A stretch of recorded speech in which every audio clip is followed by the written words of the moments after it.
Hello and welcome. I am Excellent, and this is my podcast. Today, as usual, I have my BFF. Hello, Rob. Hey Tracy, how are you? Um, I'm great. How are you? I'm okay. I'm a bit blocked up, bit snuffly, but it is Snuffly? early in the snuffly because it is a bit early in the morning. But I'm okay. So if I'm sneezing or snuffling on air, I apologise, but I can't You help know, it. you want to hear something weird? My username for websites when I first got on the internet 150 years ago was Snuffles. That's crazy. Yeah, well, there you Not as go. crazy as not as crazy as Wales, but there you go. Yeah, exactly. Okay, so before we get started, I want to say this. If you are not subscribed, please do so. Do so. I can see my analytics. I can see that a lot of people return, but they don't subscribe. Why not? It's totally free. It's painless, mostly, except for the part where you have to listen to me. And it's fun for everyone. So go ahead and push that button. Give this video a thumbs up, please. That would greatly help my channel. And if you'd like to be notified when my content goes live, go ahead and click that bell. Ding. And also, before we get started, I want to say this. I have an announcement from the Exit Light family that I haven't shared yet. In this year, 2020, my daughter Madison and her husband will be having a baby. And I'm very excited. Their due date is very close to last year when Exit Light baby was due, but was obviously he was born very, very early. Hopefully her baby stays in until June. So that is on the horizon for the Exolite family. And that's very, very exciting. And also, Exolite baby is doing so good that he's trying to pull himself up and thinks he's going to walk. So there you go. And he got into the dog food and ate it, which, whatever. It's a rite of passage. You have to eat dog food when you're a baby. Anyway, that's an update on the Exolite family, and I wanted to tell everybody. And I hope you guys are having a good year so far. Are you, Yeah, Rob? I'm having the best time ever. Are you? It's unbelievable. Rock and roll all the way. Living the dream. Me too. Me too. I am still trying to recover from last year's problems, so I'm a hoarder. I keep them with me. So today we're going to talk about an area that is known as the Bridgewater Triangle. And we're going to do, well, technically, I guess, a 4-part podcasts thing. What am I trying to say? We're doing 4 podcasts on Yeah, this topic. yeah. And today we're going to talk about the history of the land, which is very important to understand before we get into talking about the things that come with it, which are cryptids, paranormal sightings, and UFOs. Yeah. It's a hotbed for all kinds of weirdness. And so today we're going to talk about the history of the land and some theories about why it could be the hotbed for all the weirdness.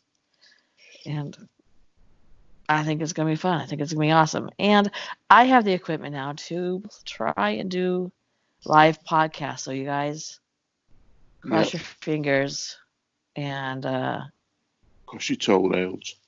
yeah, whatever you can cross it that I can get this worked out because we'll be doing live podcasts again. Yay! And that will be fun. All right. So, Rob, it's time for you to talk a little bit. Well, thank you. You're welcome. Dropping me in the doo-doo. Right, we're going to talk about the Bridgewater Triangle, which is an area of Massachusetts. Have I said that right? Massachusetts.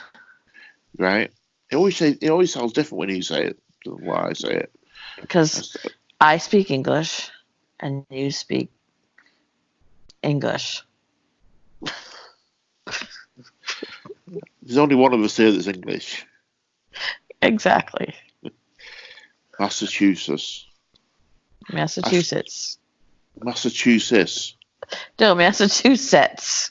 Oh, whatever. Now You know what it I sounds mean. weird to me.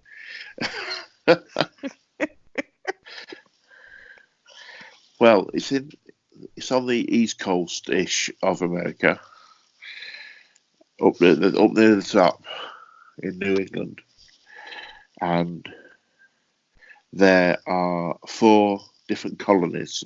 Well, I don't know if there still are, but there were 4 different colonies: Plymouth Colony, Massachusetts Bay Colony, Yes. Connecticut Colony. Connecticut, have I said that right? Yes? Well, check me out. Colony and Rhode Island Colony. Yeah, we don't have colonies anymore. Okay. Well, just those places were within Yes. the triangle. Even though that's 4 places, the triangle's only got 3 ends, 3 corners. I just realised come that now. on. Come on. Stop using facts. Confuses everything. Daft Americans. It Me and Ricky doesn't sound as Gervais. good as the Bridgewater Square. Yeah. Me and Ricky Gervais together. Oh gosh. Oh my gosh. Anyway. By the way, the Exit Lights channel does not endorse anything that Ricky Gervais said on the Golden Globes, no. the Golden Globe Awards. By the way, that just want to clear that up straight away. We don't want. I'm not here to upset anyone. You know. That's right. If you want to hang your own quote on Ricky Gervais, we don't want him back. You don't? No, I don't. I can't stand the guy. Oh. You know, he was in a movie that I really like. As a complete side note, Ghost Town. Have you seen it? Ghost Town, yeah, it's got Tanner Newton in it, hasn't it? Does it? Yeah. Oh, yeah. Wait, does it? Yeah, it's Tanner Newton, yeah. Oh, well, of course you've seen it then. Yes, it's a funny movie. Anyway, that's completely off the topic, as usual. Where were we? So, in 1675, the Indian chief who was known to the English as King Philip, for what reasons I do not know, there was a war between the settlers and the local Indian tribes. Basically, King Philip was tracked down and killed. This is the horrible bit. He was beheaded. He was quartered, his body, and his head was put on a pike for 20 years. Why that was done, I don't know. Maybe just to ward people off. I do. I'll add to it. And by the time the conflict was over, it was estimated that there was 500 English deaths and 3,000 native deaths, and it was considered one of the bloodiest battles in American history. Yeah. And just as a side note, the Native Americans who would not convert to Christianity were rounded up and sold into slavery. Just to really, really be horrible to them. Brutal. Yes. And it's believed that the Native American curse is the reason why the activity is within the Bridgewater Triangle. Some people believe the curse dates back past King Philip's War. And basically, which we and Tracy would talk about the other day, the area of the land is just bad. Before any war, any settlers, it was just an area was bad. Mm-hmm. So I'll let Tracy um, reiterate and go more into that. But do you think that the land, because we had a little bit of a misunderstanding here, didn't we, the other day, Yeah. that the land could have just been, or could just be, there's something wrong with it, basically. Right. Well, because it's prehistory.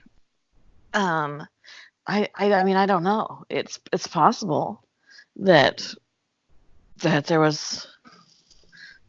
It's possible that there is, I think, places that are just inherently have something wrong with them. So I'm not going to discount that as a possibility. That's for sure. Yeah, but your argument was, well, the Indians were living there anyway. Am I allowed to say Indians? Yeah. Well, or Okay. Native Americans. I Yeah. listen. I lived in Arizona, and the Indian tribes there prefer to be called Indians. Right. So I think it's might be regional. So I just on the safe side, Native Americans is. Okay. Well, you were saying that the Native Americans were already living there Yeah, before the English settlers turned up and quote basically unquote massacred. discovered it. Yeah, discovered it and decided to massacre them all. Yeah. But I my point of view was maybe the land was they respected the land and they didn't have a problem Yeah. because they respected the land and they were, Hmm. very, very mindful of what they took from the land and what they didn't take from the land. And then Hmm. the English came and just didn't care. Yeah. Well, I thought you were saying that. I was thinking that you meant that the Indian curse, because the Indians cursed the land, that's what was happening. And I was saying that the land was there. Like, why would they curse their own land? But I don't know. Maybe it was one of those days where I hadn't slept. It's quite possible. But I was thinking, like, while they were there, they had put a curse on the land. And Yeah, I said to you, why on earth would they do that? But I I I see what you meant by just inherently um, a bad place. Slash, then after all this happened with the settlers, then put a curse on the land. yeah, Um, but it could have started off being just an inherently bad place from the get go, which yeah, caused the war. That's yeah, the kind of the stone tape theory, that the land was inherently off, and then like you said, the disrespect and the treatment of the native people caused that yeah. kind of anger and emotion to rise, Mm. which I and who am I to say that's not possible? Mm. Okay, so I'll reiterate. So the area that makes up the triangle shape is connecting the town of Abington to the north, the town of Freetown to the southeast, and the town of Rehoboth to the southwest.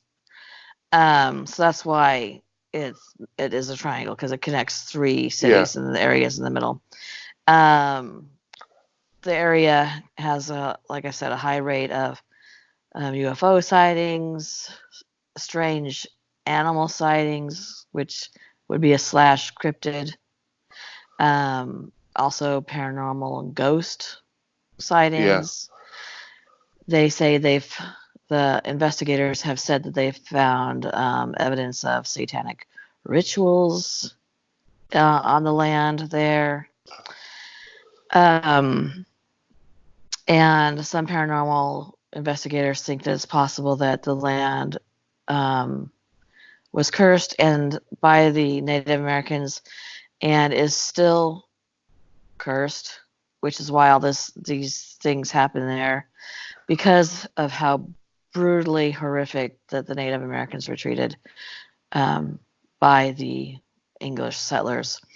Yeah. Like you said, in the summer of 1675, the Native Americans began an uprising against the settlers, and that would be understandable. They had lived there.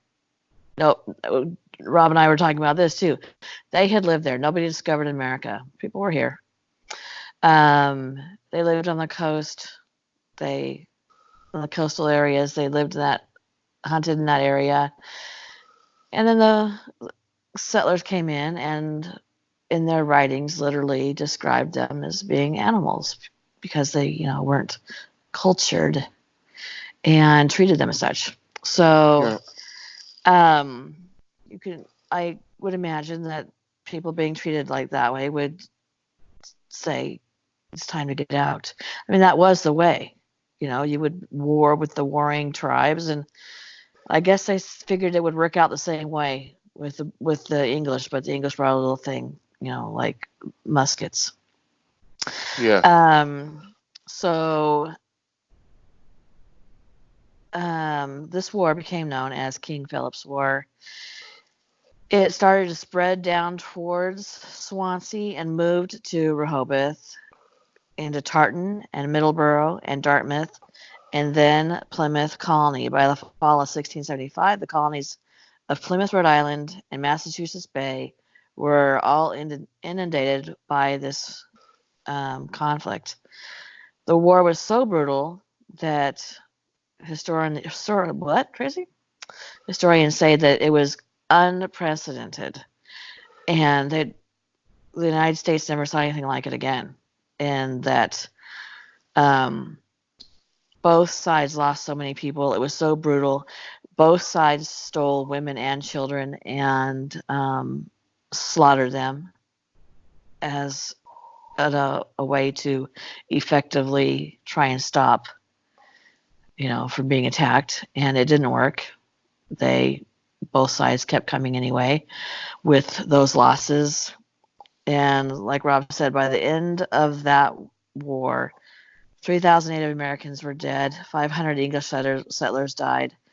They had made a deal with King Philip. He went into hiding to save his people because they really wanted him. They wanted to make a example of him because he was the leader of the tribe, the predominant tribe, and they made a deal with him.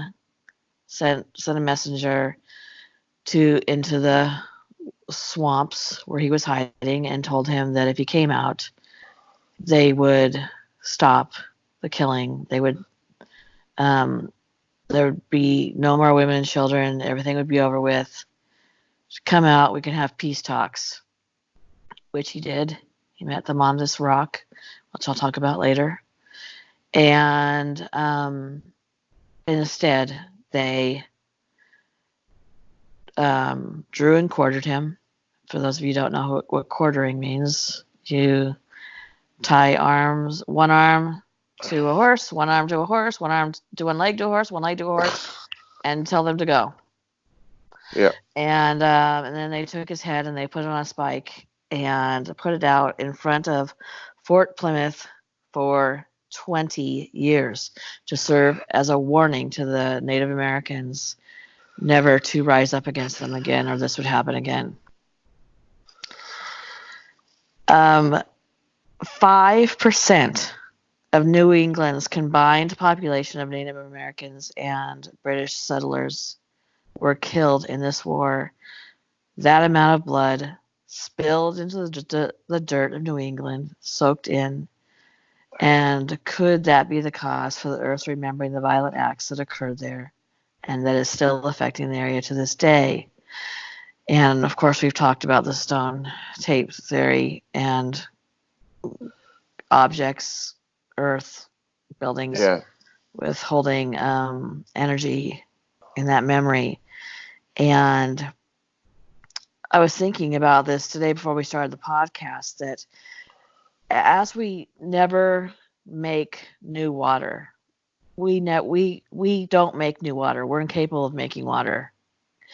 The water we drink now is the water the dinosaurs walked in, and that was there billions of years before dinosaurs. It's the same water. which Yeah. is really strange to think about. Um, and in that respect, the land there is still the same land that this blood, children, women, men, soaked into, trees that are hundreds of years old grew from this blood. Vegetation, if you farm it, if you grow anything, people eat it, the animals eat it, it comes back out, goes back into the earth, it doesn't go anywhere. That blood is just remains there. And it's in the roots of these tall trees, and it's just like, is that, if you think about that it's in the wood of these trees, you know what I mean? It's such a Yeah. it's such a deep concept to me, to think that it nourished them, it grew them, and does that retain some energy? Mm. That's interesting about the water. I never thought about anything about it before.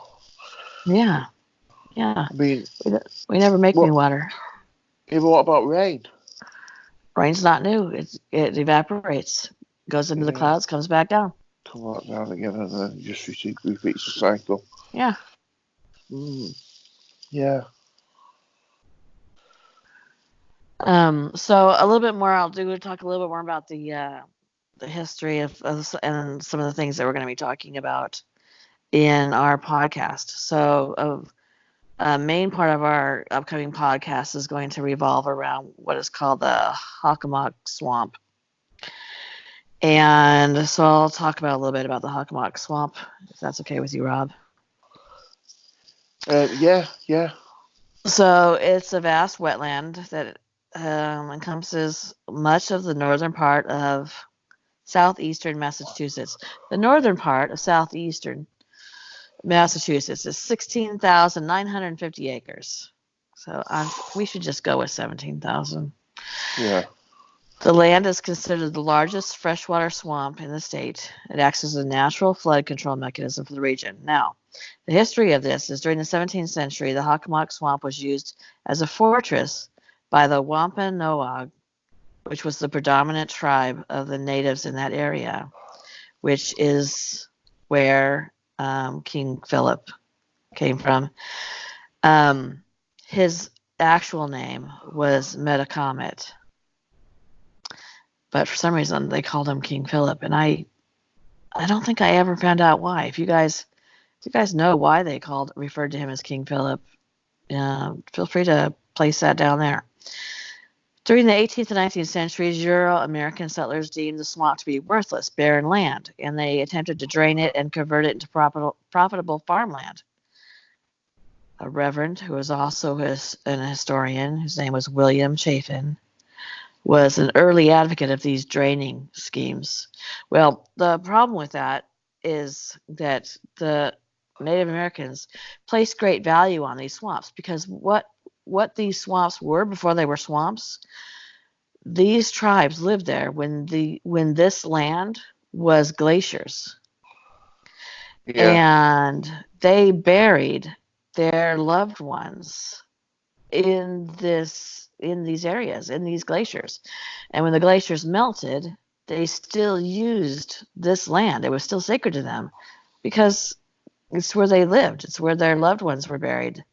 And we all know that Native Americans take very seriously their past ancestors, their Yeah. loved ones who have gone on.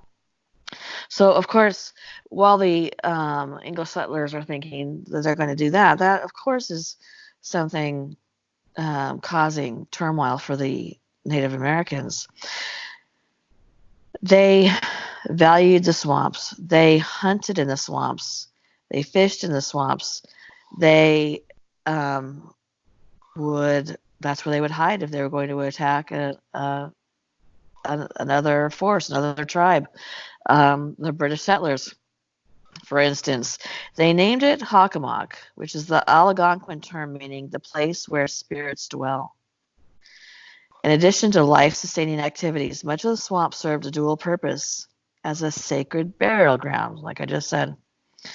The Wampanoag worshipped and feared the god Hobamok, who was the chief god of death and disease. Hobamok is composed of human souls of the dead.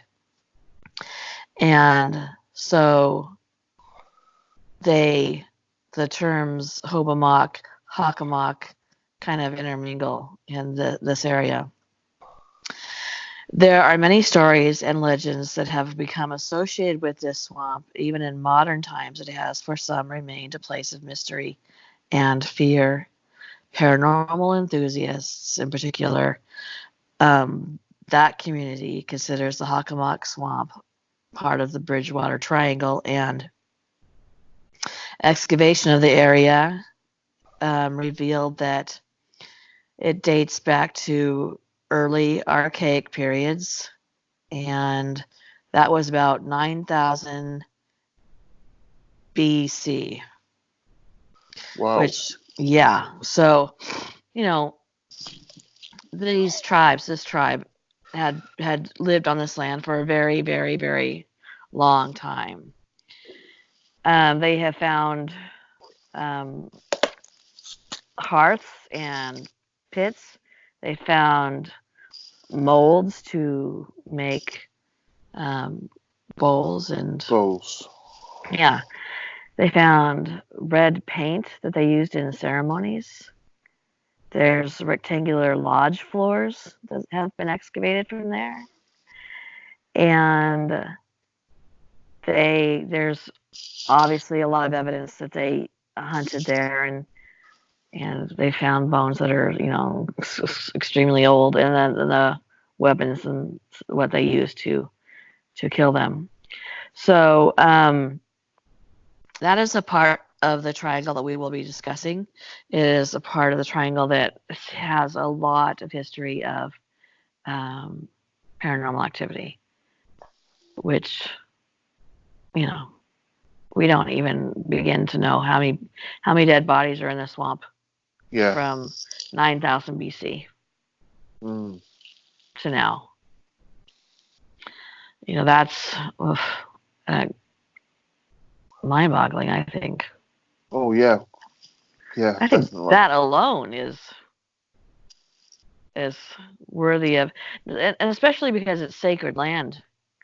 There's something about, I always say this, that it's stereotypical to say, well, Native Americans put a curse, or it's Native American land. But the fact of the matter is that a lot of Native American land saw a lot of bloody, just horrific violence. Yeah. And if it's true that places can retain energy, then it stands to reason that those would definitely be places that retained this kind of paranormal activity. Do you think that if we're going to go along the lines of the area or the land was sacred and was maybe had a bad vibe, do you think that that's why it ended up being such a bloody conflict and so many people died? Or do you think that doesn't really I don't know. make a play for that, or it's just the fact that something that I asked Tracy the other day, and something that I can't get my head around, is the size of the United States of America.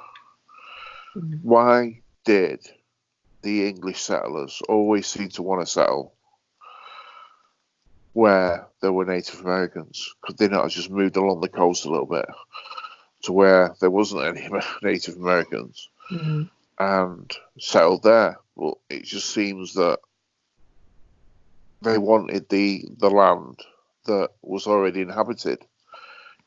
Maybe everybody could have got along. Well, they didn't view them I Like know we this talked is it. about that before, is that Yeah, their goal was not to get along. They didn't view them as humans. They viewed them as animals. So it would have been like saying, well, can't we all just get along with the bears? Because you have to remember, they're violent, right? They want to protect their land. This is their land. So you're talking about people that they're not only don't consider humans, but they're afraid of. So it would be yeah, like, can't we and the bears just live next door to each other? That's they. I I wouldn't live next door to the bears. I would, like you said, move somewhere else. But um, like we also talked about, they needed the coastal areas because they needed to have trade. They needed to have boats come in to deliver goods, mm, and the Native Americans needed the coastal area because they had been hunting and fishing there for 9,000 years, 10,000 years. yeah. I suppose So if you don't if you're the of that kind of mindset that you don't view a fellow a fellow human being as a human being, mhm, and you just perceive them because they're different as being animals, mhm, then you can't get your head around that, can you? Because like yeah, I would always try to think of them as human beings because they were human beings. yeah. They may have been different, but it's just fear, isn't it? At the end of the It's day, fear of the unknown, fear of what's different. Yes, yeah, yes. And as modern humans, we can think of them obviously as like you said, something you can't get your head around. They were people. Why couldn't you share? Like, why did it yeah, have to be just yours? mm, These people had been living there peacefully without you for a long time. Move down, move it on. Or even if you did share, you didn't have to. You just stay in your lane. You don't have to be best friends with your neighbors. Lots of people aren't, you know, but just stay in your lane and live together. You don't have to live, you don't have to have Thanksgiving at some big long table and all that crap that we learn in history. Just let them do their thing, you do your thing. But when you don't consider them humans, then what they're thinking is we just have to what like clear it out of all these scary animal things or use them as slaves. yeah. Because that was the icing on the cake for me. The fact that the ones that wouldn't commit or convert to Christianity were sold into slavery. Just Yeah. that that's just That's sums up. something I forgot to mention about the King Philip when he gave up. Not when he gave up, but when he turned himself in to save his people, is when they killed him. Then they took his people and sold them as slaves.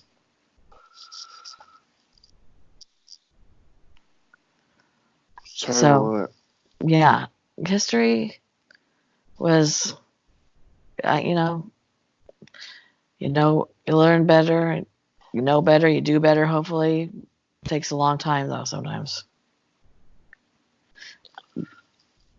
I don't know. We can look back at it in modern times and think it was horrific and brutal and how could you? But I guess conquering was what they did, right? That's how Yeah, every major country in the world yeah. got their land. You had to conquer the people who were there first. It's very sad. Anyway, well, that went. How do we always get to this depressing?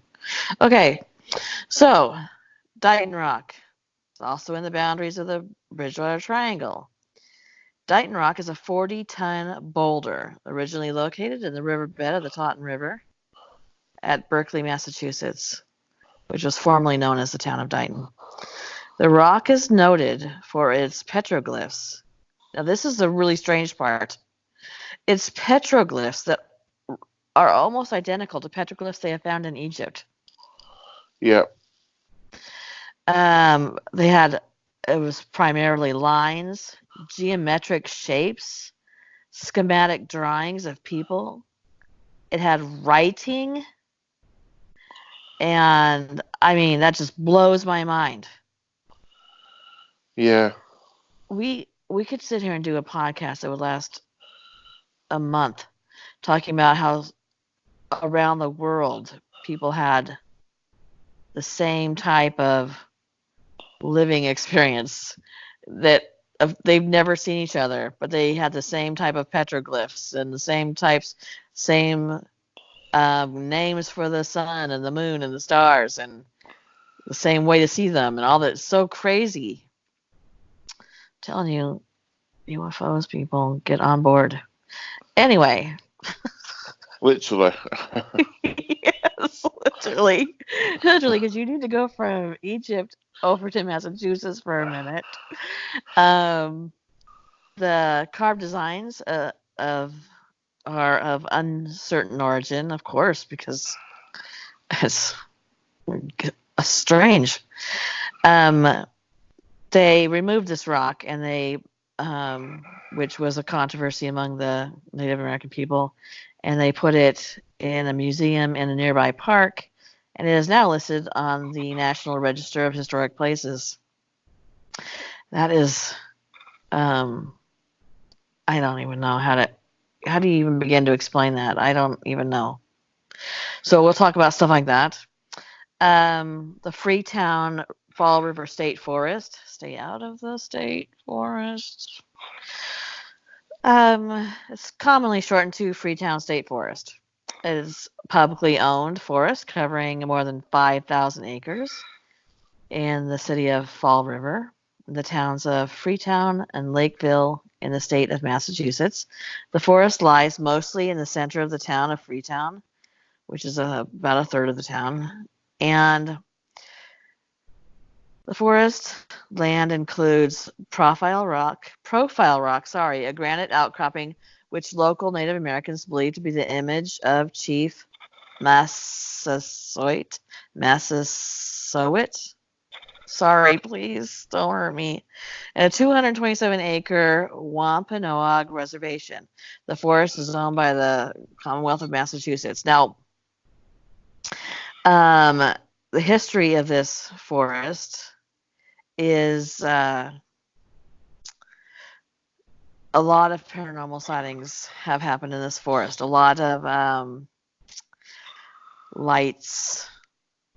People see lights in this area flying around. It's very common to have paranormal experiences in this forest. So some of the things we're talking about will be about this forest, and it's just so this area is just so strange.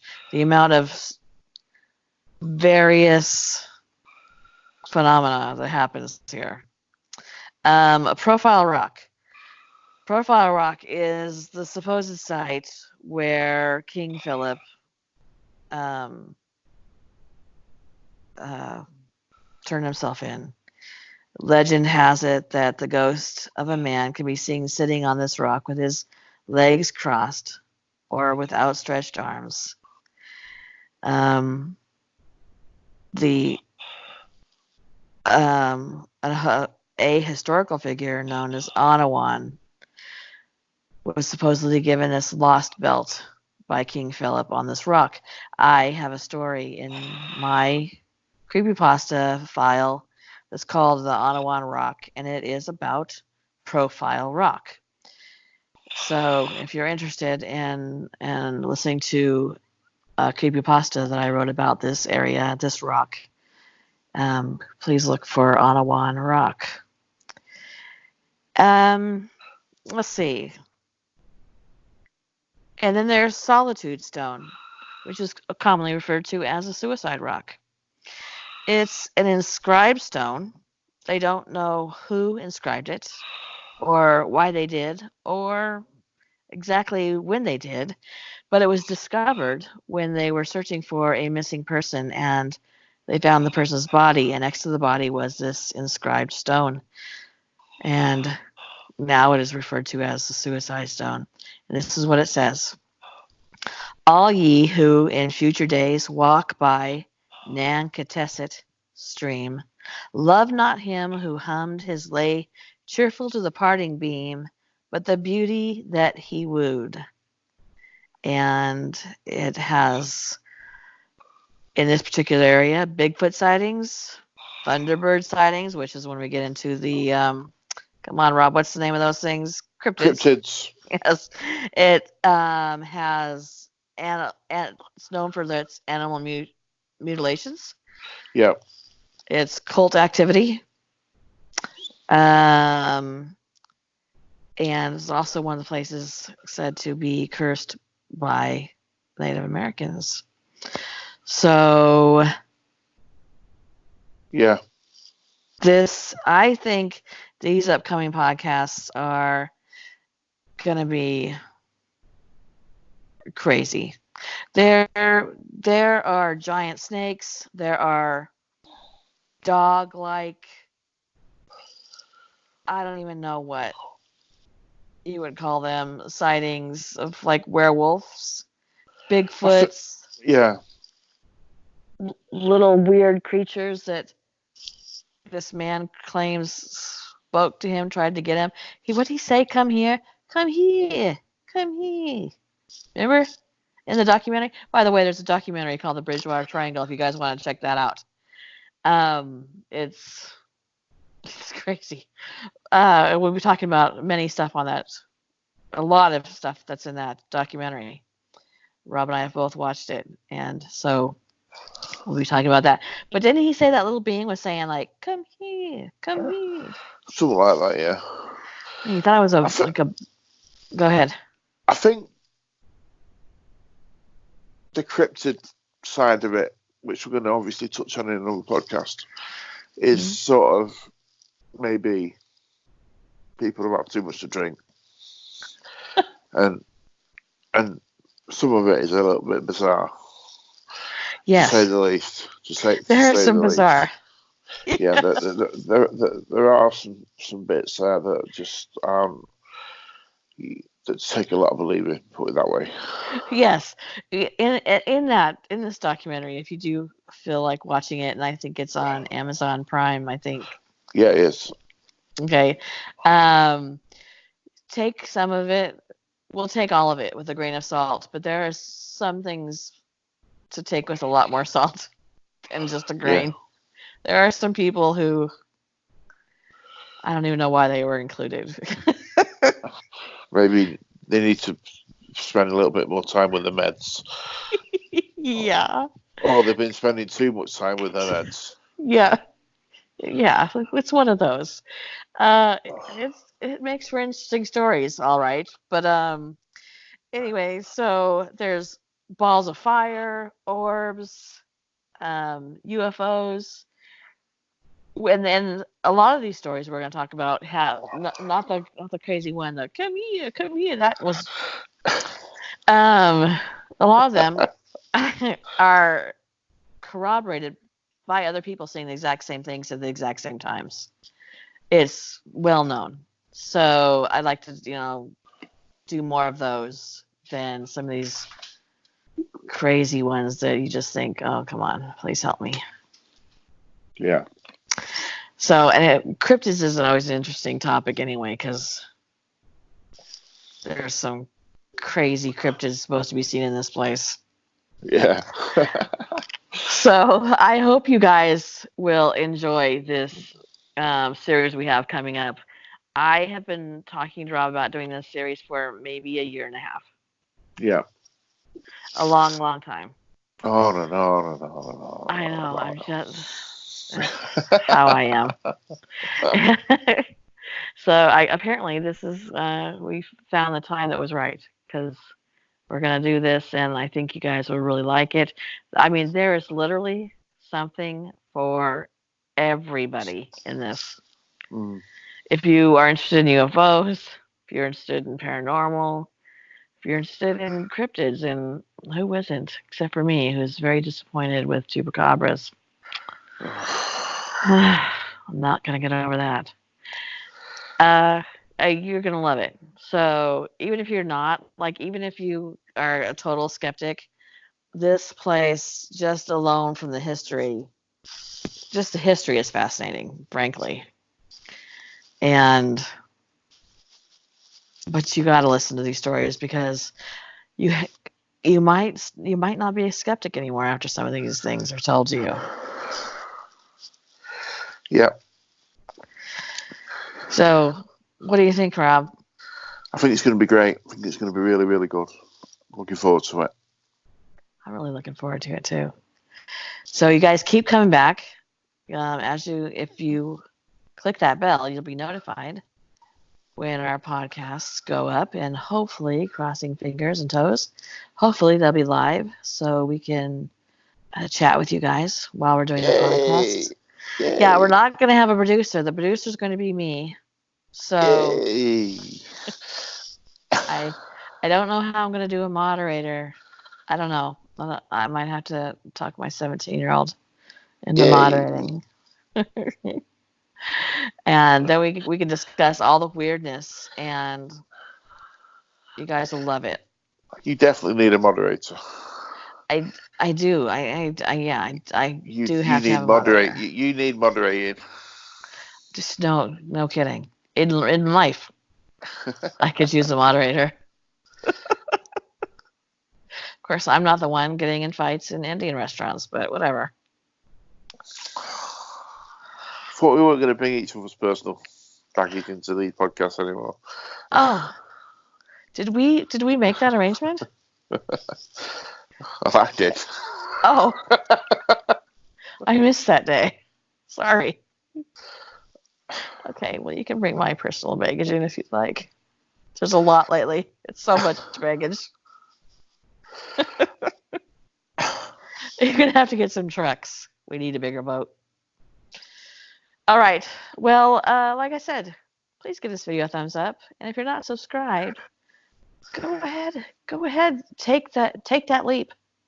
Just make the commitment and click that button. It's all right. It's painless. Unless you request otherwise.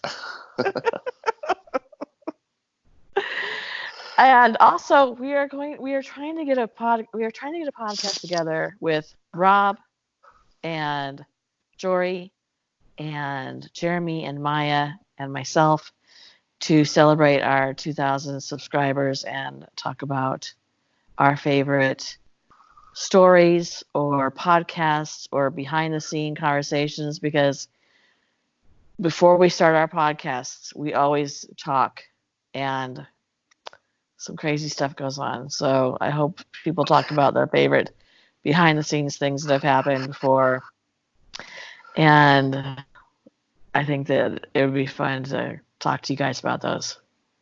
So keep your fingers crossed for that too. Brilliant. Right? Especially if we're live. Yep. Yes, especially if we're live, because then we can talk to you guys, and that'd be awesome. So, all right. Well, thank you guys for coming. And as always, we appreciate it. We appreciate your support. And feel free to leave comments. If you have ideas, missing people cases that you'd like me to look into, do a video about. If you have hauntings that you'd like me to look into and do videos about. If you have stories, ideas that you'd like me to put in my list of that I carry around of story ideas to write, please do that, because that's awesome. If you have something you want Rob to do, well, you can feel free to leave that too. Well, if within reason. If you're missing and you want to reconnect, check us out. Yeah. If you'd like to date Rob, feel free to leave your information. Send it to me privately. I'll pass it on. But thank you very much for that. leave suggestions. It's more than welcome. We totally appreciate it. I love to have the conversations down below. I'm a little backed up on conversations. I still have some comments that I have to reply to. It's been kind of hectic, around here, but I will get to you. And I guess that's it, Rob. Yeah. All right. Good night. Good night, everyone. Or good morning. Bye. Bye.